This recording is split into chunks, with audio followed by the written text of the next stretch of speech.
Dy atentate mafioze tronditën vendin mbrëmjen e djeshme, njëri pas tjetrit, të dy brenda një ore, por në vende të ndryshme, Tiranë dhe Lezhë. Në atentatin e Lezhës mbeti i vrarë me breshëri plumbash përpara lokalit të tij në Plan. 64 vjeçari Gjovalin Prendiati Ruan Brahimit i ekzekutuar po në mënyrë mafioze në prani të gruas dhe djalit të mitur një vit më parë në mes të Athinës. Qartazi hakmarrje për llogaritë larjes së hesapeve mes grupeve kriminale, ku saga e hakmarrjes fatkeqësisht nuk ndalet kurrë, duke marrë edhe jetë të pafajshmish. Rreth 45 minuta pas këtij atentati, një tjetër ndodh në Tiranë. Qellohet me breshëri plumbash në drejtim të një makine në lëvizje tek rreth rrotullimi i Shkozës, brenda së cilës udhëtonin djali dhe nipi të dy fëmitur të pronarit të kompanisë së sigurisë Pelikani Security, si edhe punonjësi i kësaj të fundit që ishte si shofer së bashku me një shok të dy fëmijëve. Ata kishin festuar ditëlindjen e 11 vjeçarit që ndodhej në makinë dhe po ktheheshin nga Durrësi për në Lundër, pasi aty kishin banesën të miturit. Nga breshëria e plumbave ata mbetën të katër të plagosur, por 11 vjeçari është në gjendje të rëndë te spitali i traumës. Në momentin e ngjarjes, 34 vjeçari në timon humbi ndjenjat në momentin e luftës me autorët për t'i shpëtuar atentatit. Në dëshminë e tij, pasi doli nga rreziku,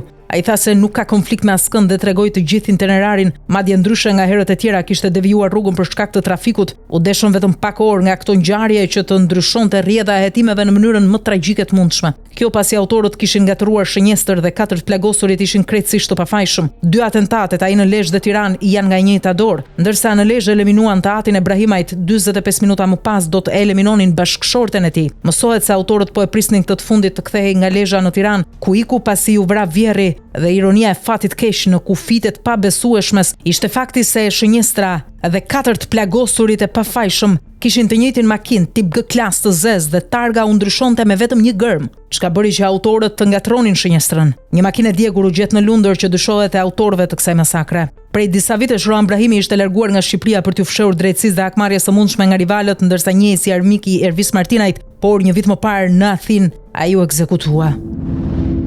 Pas 2 atentateve të njëpasnjëshme mbrëmjen e djeshme në Tiranë dhe Lezhë, kreu i SPAK-ut Altin Dumani vazhdon agjendën rutinë. Ai ishte sot në Universitetin e Durrësit për një dëgjes të radhës, teksa foli për arritjet e prokurorisë së posaçme. Megjithatë i tha edhe 2 fjalë për krimin e organizuar, teksa e cilsoi këtë të fundit si sfidën më madhore për institucionet e drejtësisë. Një mesazh Dumani e kishte sot edhe për politikën, por sidomos qeverinë, kur tha se pa drejtësi nuk ka paqe dhe pa transparencë nuk ka demokraci në vend. Megjithatë, si kreu i institucionit që lufton krimin e organizuar, Altin Dumani mund të dilte nga agjenda e rutinës dhe t'i thoshte 2 fjalë edhe për ngjarjet e mbrëmshme, që ishin një masakër e vërtet dhe tronditën mbar vendin, ku krimi këtë herë nuk hëngri kokat e njëri tjetrit, por të qytetarëve të pafajshëm e të fëmijëve.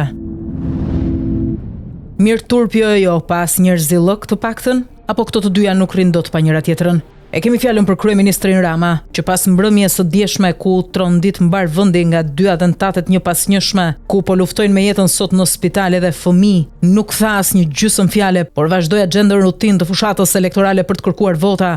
Edhe takimet nuk i kishte serioze, pasi u mbyt në batuta e zgërdhirje. Ai ishte sot në Mirdit, në kuadër të takimeve elektorale për të kërkuar votat, ku komplimentoi kryebashkiakun edhe pse i djaft, duke thënë se nuk është i ngjyrës socialiste, por është djalë i mirë. Nga ana tjetër, para se të nisej për në Mirdit, Rama vizitoi sot qendrën e kontrollit të trafikut në Tiranë dhe paralajmëroi ndryshime, të cilat sipas tij përfshin heqjen e policëve në rrugë. Shqiptarët nuk kanë siguri për jetën kur dalin në rrugë. Rama merret me policët e rrugorës dhe me trafikun. Nëse tek e fundit ai e ka dhënë qëndrimin e tij për këtë çështje. Kohë më parë kur i dha leje kriminalëve të hanë kokat e njëri tjetrit. Çështja është se nuk po ndodh kështu, pasi po u merret jeta e qytetarëve të pafajshëm. E meqense shteti dhe pushteti nuk bën asnjë reagim, Sali Berisha, meqense jemi në kohë fushate, i shfrytëzoi ngjarjet e mbrëmshme që tronditën vendin për të hedhur akuza të forta në drejtim të kryeministrit Rama. Teksa vazhdonte agjendën elektorale të tij, Berisha tha se mbrëmjen e djeshme u kalua nga masakra në masakër. Ai nuk e koncepton kurrësi të qellohet mbi një 11 vjeçar, ndërsa për gjithçka po ndodh, ai bën fajtor direkt kryeministrin Rama, pasi thotë se ishte ky fundit që ndërseu krimin kohë më parë, kur i dha leje që të hanë kokat e njëri tjetrit. Nga një masakër në tjetrën, mbrëm rrugët e Tiranës u skuqën, 4 vet morën breshëri dhe narkoshteti nuk është në gjendje të thotë se çfarë ishin ato, por mbi një 11 vjeçar kurrë nuk mund të gjuhet. Njeriu që i ndërsen dhe i thot hani kokën e njëri tjetrit, po më shërbeni mua, krijon pikërisht këtë situatë, thot Berisha. Kësaj thonë që është i friksuar se ndryshe nuk ka asnjë shpjegim. Nëse nuk do të ishte kështu, atëherë do ta injoronte totalisht. Por që para nisjes së fushatës, Partia Demokratike i është qepur Lulzim Bashës dhe nuk i shqitet më. Me çdo ditë ankesa në Komisionin Qendror të Zgjedhjeve Këtë herë, Partia Demokratike i kërkon KQZ-s të mbyllë zyrën elektorale të Lulzim Bashës në Tiranë. Selia Bluj ka paraqitur një ankesë KQZ-s ndaj koalicionit euroatlantik me drejtues politik Lulzim Bashën, duke kërkuar heqjen e posterave, banderolave dhe flamujve të këtij subjekti, të vendosura në një ambient 30 metra pranë qendrave të votimit të Gjimnazi Partizani në Tiranë. Ankesa mban firmën e Franc Nurit, përfaqësues i koalicionit opozitar. Si mundet që kjo zyrë zgjedhore e këtij subjekti politik në mes të Tiranës të jetë toleruar nga inspektorët e KQZ-s, Policia Bashkiake apo ajo e shtetit që të afishojnë këto materiale propagandistike në të dy anët e rrugës me flamuj statik jo më larg se 5 metra nga zyra elektorale, në një kohë kur në atë zonë nuk po lihet zyre PD-s pa u dërguar për inspektim nga Komisioni Qendror i Zgjedhjeve, thuhet në shkresën e PD-s. Vërtet është në burge nuk bën dot takime elektorale, por ka forma të tjera alternative si letra për shembull. Këtë mënyrë ka ndjekur Ervin Saliani, ish deputeti i Partisë Demokratike, i cili ndodhet prej disa muajsh në burgun e Fierit dhe sot u ka kërkuar votën demokratëve më 11 maj, sigurisht jo për vete se është djegur, por për Sali Berishën dhe të tjerët në parti. Përmes një letre të hapur drejtuar votuesve, Saliani bën thirrje për vetëdijsim politik dhe reagim ndaj qeverisjes aktuale, që sipas tij ka minuar shanset e brezit të ri për të ndërtuar të ardhmen në Shqipëri. Në një vend që plaket çdo ditë 115.000 të rinj do të votojnë për herë të parë, edhe pse më të paktën në numër ata mbeten përcaktues për drejtimin e Shqipërisë, thot ai. Sipas Salianit, rinia është parë nga qeveria si pa memorie, pa qëllime, pa projekt për të ardhmen. Ai akuzon kryeministrin Rama se ka synuar të fitojë votuesit të rinj me batuta, veshje ekstravagante dhe shfaqje me këngëtar duke i fyer dhe shpërfillur. Qeverisja e keqe, krimi dhe korrupsioni kanë lidhje direkte me ty. Ato minojnë çdo mundësi që ti të ndërtosh një jetë në këtë vend. Kjo nuk është thjesht një çështje politike, është personale, u thot Saliani votuesve të 11 majit. Ndodhi edhe kjo, edhe pse askush nuk ka zbuluar asgjë. Të paktën nga policia me një njoftim zyrtar, se nga Partia Socialiste jo, nuk i nxjerrin problemet e brendshme të shtëpisë. E kemi fjalën për një sherr brenda llojit. Në Kavaj ka plasur grushti në shtabin elektoral të Partisë Socialiste. Kandidati për deputet ka dhunuar kryetarin e kësaj dege. Koordinatori i zonës dhe njëkohësisht kandidati i Partisë Socialiste Eldian Çepeli, së bashku me bashkëpunëtorin e tij Vis Gjeçi, kanë ofenduar dhe goditur me grusht kryetarin aktual të Partisë Socialiste për Kavajën, Shpend Barameta. Sipas dëshmitarëve, përplasja ka nisur pas kundërshtimeve të Barametës për mënyrën se si po imponohet kandidimi i Çepelit në zonë pa marrë mendimin e bazës. Shpend Barameta ka njoftuar policinë e Kavajës, por në momentin që blut kanë shkuar aty, është tërhequr nga denoncimi. Nga frika se mos ngjarja bëhej mediatike. E sigurt është që tani që u bë mediatike dhe pikërisht në momentin që i ka vajtur në vesh lart madhnisë së tij, mirë këta të dy çfarë kanë hequr. Gjatë shqyrtimit të buxheteve 2024 dhe 2025 në Komisionin për Ekonominë, drejtuesi i SPAK-ut Altin Dumani kërkoi fonde për mjedise pune, logjistik dhe shtimin e 20 hetuesve të Byros Kombëtare të Hetimit. Qeveria miratoi një zë prej 1.1 milion eurosh në vit, paga dhe pajisje për këta hetues, duke premtuar nisjen e rekrutimit që në janar 2024. Asnjë nga këto angazhime nuk u realizua. Burime në Ministrinë e Financave konfirmojnë për pamfletin se fondi është shkurtuar de facto dhe devijuar për blerje automjetësh zyrtare dhe punësime shtesë në administrat. Altin Dumani në raportimin vjetor para Këshillit të Lartë të Prokurorisë denoncoi vonesat si përpjekje të hapur për të ngadalësuar hetimet e nivelit të lartë. Edi Rama shfaqet publikisht si arkitekt i SPAK-ut, por në terrenin skenon pengesa formale, ngritja e Komisionit Parlamentar Xhafaj për monitorimin e reformës, marrëveshja Rama Berisha për mosgjatjen e mandateve të prokurorëve special, paksimi me 2 milion euro i buxhetit të SPAK-ut për vitin 2025. 20 hetues më pak do të thotë më pak kapacitet për dosje abuzimi me pushtetin. Vetë Rama figuron si subjekt hetimi në disa prej këtyre dosjeve, ashtu sikurse edhe Berisha. Kësaj pune i thon duhet të zësh mend sepse me shtetin nuk hahet dot njeri. Sherri fizik me agjentët e Byros Kombëtare të Hetimit dhe efektivët e operacionales po i kushton shtrenjtë të afërmve të Agron Kaplanajt, ish kryebashkiakut Mallakastrës. Gjykata e Fierit në seancën e sotme vendosi të lërë në burg dy niprit e Agron Kaplanajt si edhe një bashkëpunëtor të tyre. Bëhet fjalë për Ledian dhe Claudio Kaplanaj si edhe Gerald Kolçaku. Ndaj tre të arrestuarve, gjykata ka vendosur masën e sigurisë arrest me burg. Mirpo në dëshminë e tyre, ata insistojnë se nuk e dinin që personat ishin agent të BK-s, ndryshe nuk do të kishte ndodhur kjo. Tashmë mbi këta tre shtetas rëndon akuza goditja për shkak të detyrës. Siç njoftoi një ditë më parë zyrtarisht organi i akuzës, gjatë kohës që ishin duke qëndruar në mjetin e tyre në një vend tjetër në anë të rrugës publike, pranë vendit të quajtur rreth rrotullimi i parkut të qytetit të Fierit, agjentëve u janë ofruar 3 automjete nga kanë zbritur disa persona të cilët kanë ushtruar dhunë fizike ndaj punonjësve të policisë pavarësisht prezantimit të këtyre të fundit. Mirpo Agron Kaplanaj vazhdon të insistojë se ka një version tjetër për këtë ngjarje, por sigurisht që asnjë fjalë e tij nuk është marrë për bazë.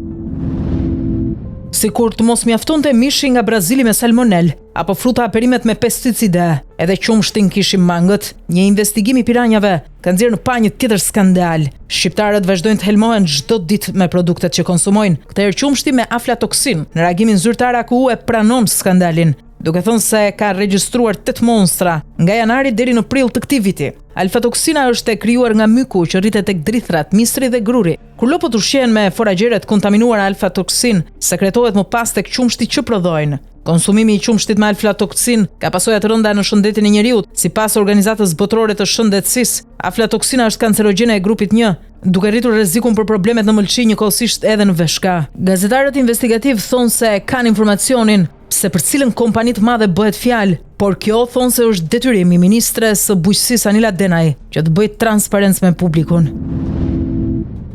Një raport i fundit ndërkombëtar na përplas një fakt të gjithditur, se Shqipëria është vendi më pak industrializuar në rajon. Sipas këtij raporti, në vitet 2010-2022, Shqipëria ka përjetuar një deindustrializim dramatik të shportës së eksporteve. Kontributi i sektorit të prodhimit në totalin e eksporteve të mallrave ra ndjeshëm nga 75% në 2010 në vetëm 20% në 2022. Raporti i fundit i Këshillit Bashkëpunimit Rajonal mbi kapacitetet industriale të rajonit të Ballkanit tregon se ndërkohë që ky rajon ka shënuar përparime të dukshme në rritjen industriale, si në kontributin e prodhimit industrial ndaj prodhimit brendshëm bruto, edhe në rritjen e kapaciteteve eksportuese në shumicën e vendeve. Ky organizëm rekomandon për Shqipërinë adoptimin e një kornize të qartë politike, diversifikimi i prodhimeve dhe forcimi i integrimit rajonal, si masa kyçe për të përmirësuar pozicionin e Shqipërisë në tregjet globale dhe për nxitur një zhvillim industrial më të qëndrueshëm. Sipas këtij raporti, Shqipëria dhe Bosnia e Hercegovina, por edhe Mali i Zi kanë peshë të ulët të eksporteve të bazuar në teknologjinë e lartë, duke theksuar një mungesë të avancimit teknologjik në sektorët e tyre të prodhimit. Jo, në fakt, këto lajme duhet i dëgjoj si fillim kryeministri Edi Rama, i cili nuk ka ditë që nuk flet për inteligjencën artificiale, për satelitët, për teknologjinë e fundit që po zëvendëson shërbimet e tjera me radhë. Si gjithmonë i paparashikueshëm, ndryshe thotë ndryshe bën ndonjëherë, presidenti amerikan Donald Trump bën një hap pas në raport me atë që ka premtuar për Ukrainën.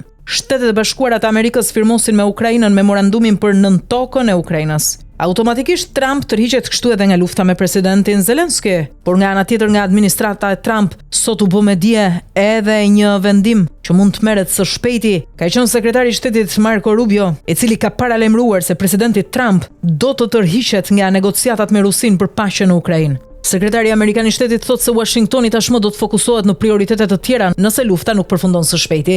Deklaratat e tij vijnë një ditë pas takimit në Paris ku mblodhen liderët europian dhe amerikan për të vendosur mbi fatin e Ukrainës. Ne nuk do të vazhdojmë të fluturojmë në të gjithë botën dhe të bëjmë takim pas takimi nëse nuk shihet asnjë përparim, tha prerazi sekretari amerikan i shtetit Marco Rubio. Një takim i ngrohtë me shumë komplimente dhe superlativa reciproke, por në fund si gjithmonë pritet një faturë majme. Kryeministres italiane Giorgia Melonit i kushtoi dreka në shtëpinë e bardhë plot $10 miliardë. Por çfarë do të thotë kjo? Siç raportojnë mediat fqinje, Italia përveç sigurimit të 2% të prodhimit brendshëm bruto për mbrojtjen, angazhohet edhe për rritjen e sasisë së LNG-s dhe për të sjellë 10 miliardë investime nga kompanitë italiane në Shtetet e Bashkuara të Amerikës. Por nga ana tjetër, mediat ndërkombëtare janë të bindura se Meloni do të jetë ajo që do të ndërmjetësojë një marrëveshje të mirë mes Donald Trumpit dhe Bashkimit Evropian. Vetë presidenti Trump ja konfirmoi këtë në sy kryeministres italiane se do të jetë lehtë që të arrihet një marrëveshje me Bashkimin Evropian, por pa vendosur një afat specifik. Nga ana e saj, kryeministra italiane e vuri theksin tek synimi që ka Europa, që bashkë me Shtetet e Bashkuara të Amerikën ta bëjmë perëndimin përsëri të madh, e në këtë moment e ftoi presidentin amerikan të vizitojë Romën, ftesë të cilën ai e pranoi menjëherë. E duket se udhëtimi i Giorgia Melonit në Washington ishte një mision special për të rregulluar marrëdhëniet mes presidentit amerikan dhe Bashkimit Evropian përpara negociatave për tarifat mes tyre. Shumica janë optimist në arritjen e këtij objektivi, pasi e din mirë se Giorgia Meloni, duan apo nuk duan, është e preferuara e Donald Trumpit në Europë. Hamasi refuzon zyrtarisht ofertën e fundit të Izraelit për armë pushim në Gaza. Hamasi thotë se nuk pranojnë kurrësisi marrëveshje që i shërben agjendës politike të kryeministrit izraelit Benjamin Netanyahu. Lajmin e dha kryenegociatori i Hamasit Khalil al-Hayya. Nëse kjo marrëveshje do të pranohej, do të sillte lirimin e të gjithë pengjeve të mbetur në këmbim të përfundimit të luftës dhe lirimit të burgosurve palestinez. 59 pengje mbeten në robëri, 24 prej cilëve mendohet se janë gjallë, Oferta e fundit e Izraelit përfshinte një armpushim 45 ditor në këmbim të lirimit të 10 pengjeve. Netanyahu dhe qeveria e tij përdorin marrëveshje të pjesshme si mbulesë për agjendën e tyre politike e cila bazohet në vazhdimin e luftës së shfarosjes dhe urisë, edhe nëse çmimi është duke sakrifikuar të gjithë burgosurit pengje të tij, thot kryenegociatori i Hamasit. Nga ana tjetër ai vendos kushtet e tij. Hamasi është gati të negociojë dhe të firmos menjëherë një marrëveshje për të shkëmbyer të gjitha pengjet me një numër të rënd dakord të palestinezëve të burgosur nga Izraeli dhe të jap fund luftës. Megjithatë, paqja e përhershme nuk pranohet kurrësi nga Izraeli. Dhe fatkeqësisht edhe me mbështetjen dhe bekimin e presidentit amerikan Donald Trump, pasi e ka mik kryeministrin izraelit Benjamin Netanyahu dhe kjo është pardukshëm. E po muaj mjaltit prandaj cilësohet si i tillë se nuk zgjat për jetë. E kemi fjalën për presidentin amerikan Donald Trump, të cilit i ka rënë populariteti ndjeshëm në Shtetet e Bashkuara të Amerikës pas marrjes së detyrës. Sondazhet e fundit e nxjerrin jo mirë presidentin amerikan për nga mbështetja e popullit. Vendimet e tij të fundit, jashtëzakonisht forta, nuk i kanë pëlqyer amerikanëve. Kulmi i rënies së popularitetit ndaj Donald Trump u shënua me vendimin për tarifat. Një sondazh i fundit i publikuar nga YouGov dhe The Economist zbulohet mbështetja për Trumpin 42%, ndërsa mosmiratimi për të është rritur në 52% me një hendek prej 10%.